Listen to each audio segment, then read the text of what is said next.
টাকা কি সত্যি সুখ কিনতে পারে, নাকি সুখের জন্য টাকার থেকেও বেশি কিছু দরকার? আজ আমার বাস্তব জীবনের কিছু কথা তোমাদের সাথে শেয়ার করব।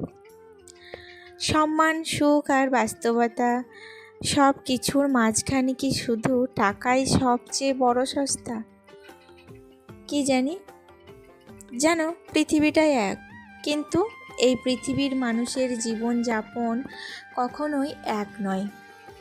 সবার পথ চলা, চাওয়া পাওয়া আর বাস্তবতা আলাদা। কেউ অনেক কিছু পেয়েও অসুখী, আবার কেউ অল্পের মধ্যেও হাসি মুখে জীবন কাটিয়ে দেয়। অনেকেই বলে বিলাসিতা ছাড়া সুখে থাকা যায়। কথাটা কিছুটা সত্যি হলেও বাস্তব জীবনে সবসময় তা মেনে চলা সহজ নয়। কারণ বর্তমানে আমাদের প্রয়োজনীয় প্রায় প্রতিটি জিনিসের সঙ্গেই টাকার সম্পর্ক জড়িয়ে আছে। খাবার থেকে শিক্ষা, চিকিৎসা, সংসারের নিত্য প্রয়োজনীয় জিনিস সব কিছুই কিন্তু টাকার মাধ্যমে অর্জন করতে হয়। তবে এটাও সত্যি যে শুধু টাকা থাকলেই সুখ নিশ্চিত হয় না। অতিরিক্ত অর্থ অনেক সময় মানুষের জীবনে নতুন চিন্তা, দুশ্চিন্তা এবং জটিলতাও নিয়ে আসে। কিন্তু অর্থের অভাবেও জীবনের অনেক কষ্টের কারণ হয়ে দাঁড়ায়। আমাদের সমাজে অনেক সময় দেখা যায় যার হাতে অর্থ আছে তাকে মানুষ বেশি গুরুত্ব দেয়, আর যার আর্থিক অবস্থা দুর্বল তাকে প্রায় অবহেলার মুখোমুখি হতে হয়। যদিও একজন মানুষের প্রকৃত মূল্য তার চরিত্র, ব্যবহার এবং কর্মের মধ্যেই লুকিয়ে থাকে। তাই আমার মনে হয় জীবনে টাকার প্রয়োজন অবশ্যই আছে, কিন্তু টাকার পাশাপাশি আত্মসম্মান, ভালোবাসা, সততা এবং মানসিক শান্তিও সমান গুরুত্বপূর্ণ। কারণ শেষ পর্যন্ত সুখী জীবন গড়ে ওঠে এই সব কিছুর সুন্দর সমন্বয়ে। তোমাদের কি মনে হয়, সুখের জন্য টাকা বেশি গুরুত্বপূর্ণ নাকি মানসিক শান্তি? কমেন্টে অবশ্যই জানাবে। নমস্কার, কেমন আছো সবাই? আশা করছি সবাই খুব ভালো আছো। আমরাও বেশ ভালো আছি। আমি সুমি। আজকে আমার আরও একটি নতুন ব্লগে তোমাদের অনেক অনেক স্বাগত জানাই।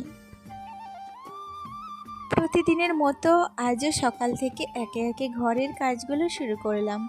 কোথাও ধুলো ঝেড়ে, কোথাও জিনিসপত্র গুছিয়ে রেখে, আবার কোথাও ভালো করে পরিষ্কার করে।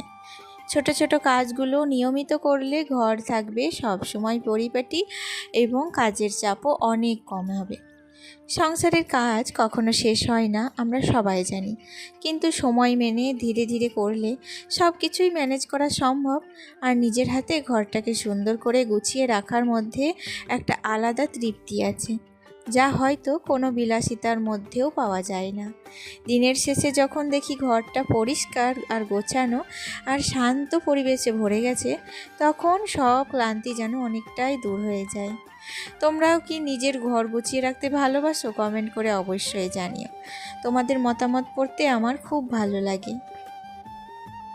যাই হোক, তোমাদের সাথে কথা বলতে বলতে দেখো কত রকমের কাজ কমপ্লিট করে নিয়েছি জানো। আজকে একটা টার্গেটই নিয়েছিলাম যে আমার বেডরুমটাকে একটু মোছামুছি করব। তোমরা হয়তো ক্যামেরা থেকে স্পষ্ট বুঝতে না পারলেও দেখবে দরজায় কিন্তু প্রচুর ধুলো পড়েছে, দেখতে পাচ্ছ, মানে কালো, এখানে চকলেট কালারের রঙটা করা আছে, তার উপর সাদা ধুলো, তাহলে কেমন বিচ্ছিরি লাগে না দেখতে। তাই জন্য ভাবছিলাম অনেক দিন থেকেই আমি এই দরজাটা একটু মুছবো, সময় করে উঠতে পারছিলাম না। আজকে কিন্তু একটা টার্গেটই নিয়েছিলাম যে বেডরুমটাকে একটু ক্লিনিং করব। দেখো, সংসারে একটা গৃহিণীদের মানে সব থেকে ভালো লাগার পছন্দের ঘর হচ্ছে রান্নাঘর, শোয়ার ঘর। আসলে এই দুটো ঘর যদি একটু পরিষ্কার পরিচ্ছন্ন এবং পরিপাটি থাকে না, তাহলে কিন্তু দেখবে মন প্রাণ সব শান্ত থাকে। তার মধ্যে আর একটা ঘর আছে যেটা হচ্ছে ঠাকুর ঘর। ওটা তো প্রত্যেক দিনের মানে না বলা কথা, ওটা কিন্তু পরিষ্কার পরিচ্ছন্ন রাখতেই হবে। তাছাড়া গোটা বাড়ি ঘর সবগুলোই পরিষ্কার পরিচ্ছন্ন রাখা, তো সব কিছুই তো একটা বাড়ির মেয়ে যে গৃহিণী তার ওপরেই সমস্ত দায়িত্ব কর্তব্য এগুলো পড়ে, যে বাড়িঘর পরিষ্কার পরিচ্ছন্ন রাখা, সকলের দায়িত্ব কর্তব্য সব কিন্তু একটা মেয়েকেই নিতে হয়। কিন্তু কি বলতো, এই যে মেয়েটা সারাদিন এত পরিশ্রম করছে, তারপর যখন এসে দেখে তার ঘরটা এত সুন্দর, এত পছন্দ করে সে সাজিয়েছে, এত সুন্দর করে গুছিয়ে রেখেছে, তখন সেই ঘরটা যদি একটু এলোমেলো হয়ে যায় তাহলে বলো তো কেমন মাথায় রাগটা উঠে যায়। আমার অবস্থাটাও কিন্তু ঠিক তাই হয়েছে। এত সুন্দর করে পরিষ্কার পরিচ্ছন্ন করে যাচ্ছি, তারপর এসে দেখছি বাবু যেমনকার ছিল ঠিক তেমনটা করে রেখে দিচ্ছে, জানো তো।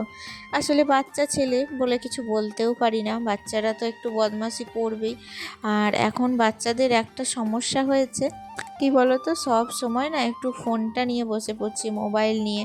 তো খেলার প্রতি কোনো ঝোঁক নেই, পড়াশোনার প্রতি ঝোঁকটাও অনেকটা কমে যাচ্ছে। জানি না এর থেকে আমি কি করে ওকে মানে আটকাবো, জানো তো। অনেক রকমভাবেই চেষ্টা করছি। তোমাদের যদি কারোর কোনো রকম উপায় জানা থাকে অবশ্যই আমাকে কমেন্টে জানিও, কারণ এটা নিয়ে আমি গত কয়েকদিন থেকেই বেশ ভুগছি, মাথার মধ্যে প্রচণ্ড চাপ পড়ছে, জানো তো। সেই কারণে না ব্লগ করাও ঠিকঠাক সম্ভব হচ্ছে না। যাই হোক, এইটাতে বিশাল বড় একটা সমস্যার সম্মুখীন আমি হয়েছি এই ছেলেকে নিয়ে।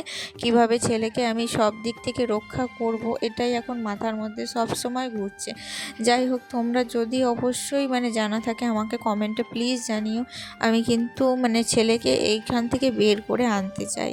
প্রত্যেকটা মাই চায় তাদের ছেলে ভালোভাবে লেখাপড়া শিখে যাতে মানুষের মতো মানুষ হতে পারে। কোনো মা কি চায় যে তাদের সন্তান এভাবে চোখের সামনে নষ্ট হয়ে যাচ্ছে?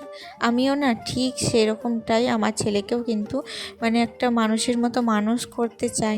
ঠিক পথে এগোচ্ছিল, হয়তো মাঝখানে হঠাৎ করে এতটাই ফোনের প্রতি ওর নেশা হয়ে যাচ্ছে। তো কিভাবে আমি এটাকে কাটাবো আমি তো বুঝতেই পারছি না। আর যেহেতু বেটা ছেলে, তো তাই জন্য না একটু বেশি দুরন্ত, একটু বেশি হয়তো চঞ্চল। বাড়িতে মেয়ে হলে না দেখবে এতটাও কিন্তু দুরন্ত হয় না, তো ছেলেরা একটু বেশিই দুরন্ত হয়, কথা শুনতে চায় না। যাই হোক, অসংখ্য তোমাদের কাছে একটা রিকোয়েস্ট, প্লিজ আমাকে কমেন্টে তোমরা জানিও।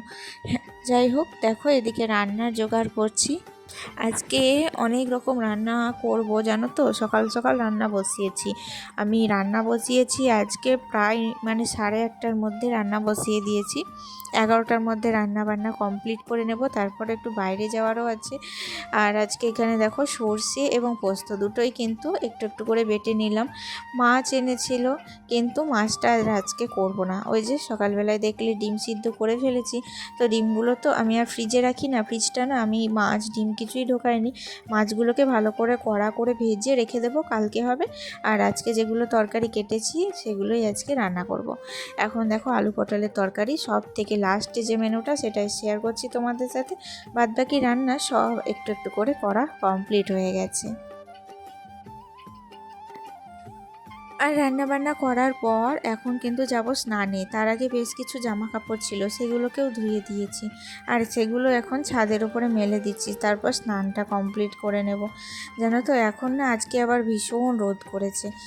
গত দুদিন থেকেই বৃষ্টি হলো, আজকে সকাল থেকে ভীষণ গরম ধরেছে, রোদও করেছে। আর যখন রোদ করছে তখন রোদের তাপমাত্রা নেওয়া যাচ্ছে না, আবার বৃষ্টি হলে বৃষ্টিটাও কিন্তু নেওয়া যাচ্ছে না। যেটা হচ্ছে সেটা কিন্তু একদম বিপজ্জাতিক হচ্ছে, কোনোটাই সহ্য করার পক্ষে না। তারপর একদম ফাইনালি চলে এসেছি আমরা একটু মন্দিরে, আজকে পুজো দিতে এসেছিলাম। এটা হচ্ছে মনসা মায়ের মন্দির। তো ওই যে বললাম না, ছেলের জন্য এখানে পুজো দিতে এসেছি। ছেলেকে নিয়ে খুব দুশ্চিন্তায় ভুগছি, জানো তো, যাতে মা একটু কৃপা করেন।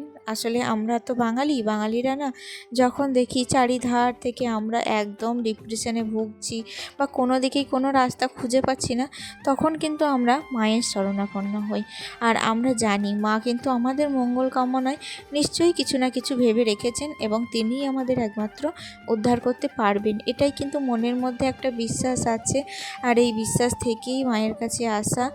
আমরা না এখানে অনেক অনেক ভক্ত আসেন, তারা প্রত্যেকে মাকে প্রচণ্ড পরিমাণে ভক্তি করেন, এবং এত পরিমাণে বলতে হয় না, মা খুবই জাগ্রত, জানো তো। যেটা বলা হয় সেটাই কিন্তু মা শোনেন।